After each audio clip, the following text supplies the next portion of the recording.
So I wanted to create a look for you guys that you guys could get a lot of use out of and tweak it to your advantage. So I basically wanted this to look like a decorated gingerbread cookie. I noticed that Winged Diva Makeup Queen already did one with drugstore products, and it was gold eyes and red lips, so much different. And then I already noticed that Veggie Beauty had done like a gingerbread cookie vegan from a cookbook. So there are vegan gingerbread cookies out there, but I wanted to do a makeup look that was sort of a decorated gingerbread.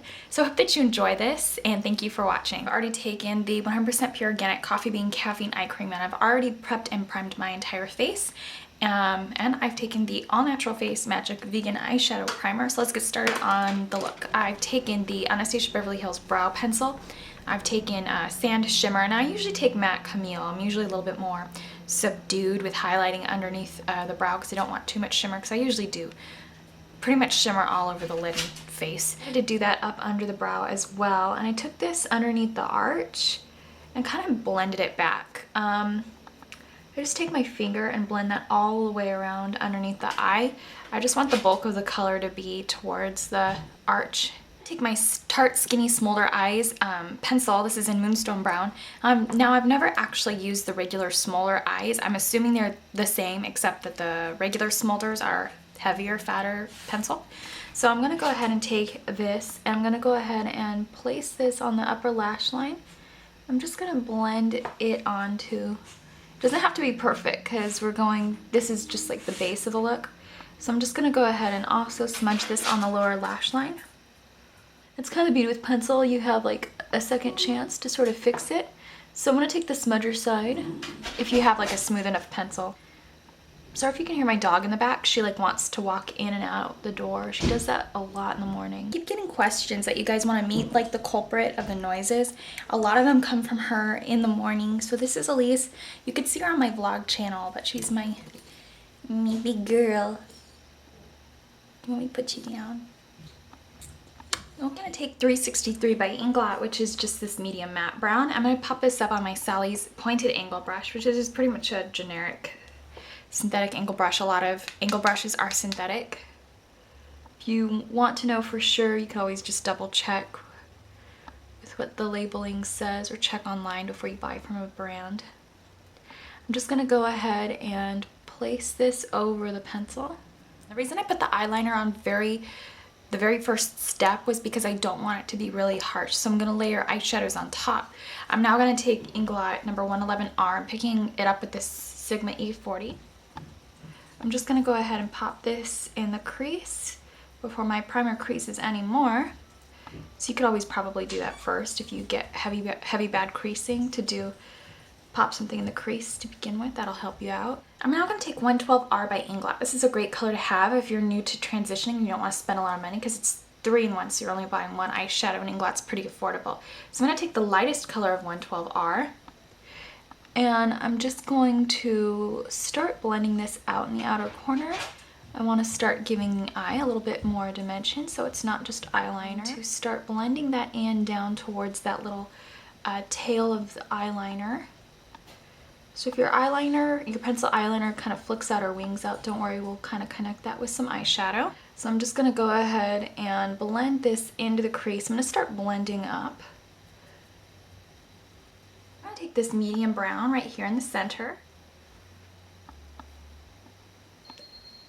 I usually really love shimmery shades personally, because I love the character that's in them, and it's all the dimension, all the different colored flecks, and you only live once, but I just kind of want this eye to be a little different. I'm gonna take 112R and kind of blend the first two light peachy colors together and sort of just go over the crease so that it looks really smooth and clean. Now that that's done, I'm just going to fine tune the eyeliner up a bit. I'm going to take this darkest shade on the pointed angled brush. I'm just going to make sure that the line is exactly even now that all the colors are on. 463 DS right here, which is this sort of tan, nudie. It's beautiful. To give it a little bit of fluff, and I'm not going to worry about going over the eyeliner, because like I said, I want that to stay fairly subdued, and I'm just going to pack this over the lid and the eyeliner. And this is a really sheer nude, So you'll still see that eyeliner through, but that's actually why, once again, why I laid it on first. A little bit of $3.99 Pearl, which is this, and it's almost like a glazy brown with like a mauve undertone. So I'm just gonna add a touch of this because I don't want the look to take on too much of a purple vibe. So I'm just gonna place this in the outer corner so it's sort of emerging from the brown. To fix up this look a little bit, I'm going to take Inglot's number 453, which is this white. And I'm just gonna go ahead and place this where I started the shimmery brow pencil. I'm just gonna blend this backwards. So I already got a touch of the pencil in the outer, upper part of the brow bone, and that's enough for me personally. Underneath the eyes, what I'm actually going to do is just clean up some of that brown eyeshadow with a 465 DS. You can see the look ended up being very shimmery, but that was actually gonna be my intent. I just wanted those matte layers. I'm now gonna take Lit Clearly Liquid Glitter Base, and this is just the original formula. I only open one at a time because once you open a product, air hits it, it's technically contaminated. So I do have other bottles. The only other bottle I've opened is a water-based, or sorry, not a water-based, a waterproof, so I can try it. Festive from Lit, which is a solid size number 3 actually. I usually take the number 2s solid. This I actually got this summer because I couldn't resist it, but it's got a lot of colors in it, so you could really wear it any time of year, but I thought it would just be a crime since I'm using so many lit glitters this year in holiday tutorials to not go ahead with Festive. Amazing. So I'm just gonna go ahead and place this so you can see all the colors. That's actually why it's good for all time of year. There's pink, there's red, there's gold, unless that red and gold combination is just way too shocking for you to wear. Alba Botanica 3-in-1 towelettes. This is the pineapple flavor. I don't love these. These don't clean up a lot of stuff, just my opinion. I'm gonna try the Giovanni ones next.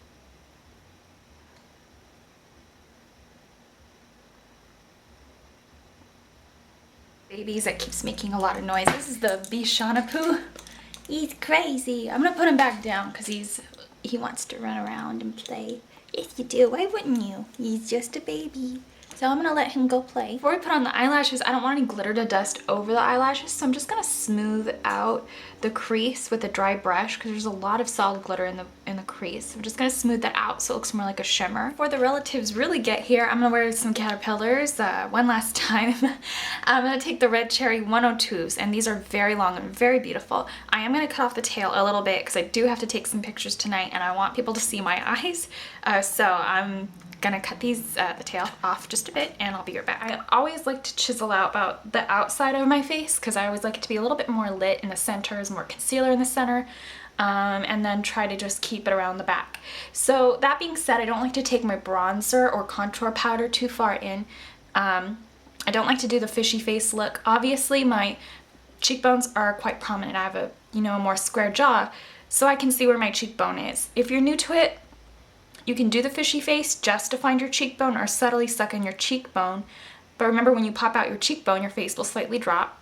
So just, you could always finger it and try to find where your cheekbone is and chisel right there. I'll do this a little heavier for you so you can see it.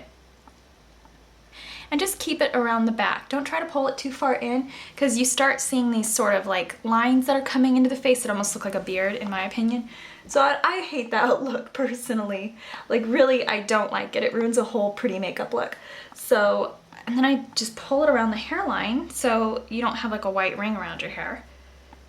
And then for the face, the highlighting would go on the high planes of the face or the points where you want to look healthy or more plump or glow more a little right there, or just where the light would naturally hit you.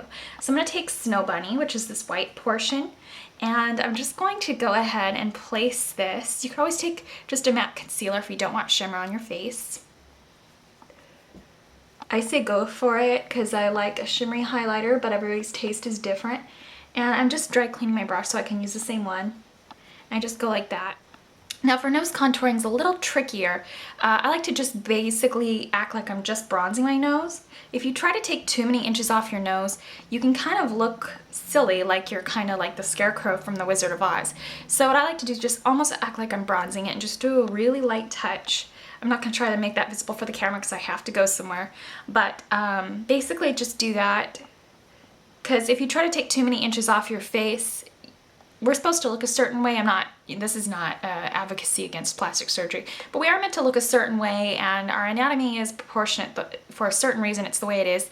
Sometimes when you look at airbrush magazines and the girls have too much taken out due to Photoshop, it can look a little funny. So just keep that in mind, and also especially with makeup, because you don't want to do too much shading so you know, people can see it and you look like you drew yourself on. I just buffed on a little bit of Tarte Amazonian Clay Blush. This is in Frisky. It's a red shimmer. It's very similar to the color Healthy Beauty, but it's got a slight sheen to it. Though it's really pretty and glowy for the holidays. I wanted to incorporate some red, since decorated gingerbread men usually have some red or some red hots on them. For the lips, I want to do sort of like a frosted glaze lip. So I took the Inglot Soft Precision Lip Liner in number 67 just to sort of lightly fill in the lips so they have a nude sticky base to stay on, or so the lip products do. And then I took the 224, which is a glazy pink nude. I kind of want it to look like glazed cookies, or almost like soft, you know how you put like food coloring into frosting? It's kind of what I wanted to do. That being said, I topped it off with Pink and Lilac to really kind of bring out that sort of frosted over look. And this is in Abernathy, and it just has that sort of, or sorry, this is in Pink and Lilac. This is her second installment of Pink and Lilac, so it's a little bit more pink than the original Pink and Lilac. Abernathy's the current version, but it's got a vanilla undertone to it. Abernathy has bubblegum. It's just really sweet and festive. So I hope that you enjoy this look, and thank you for watching.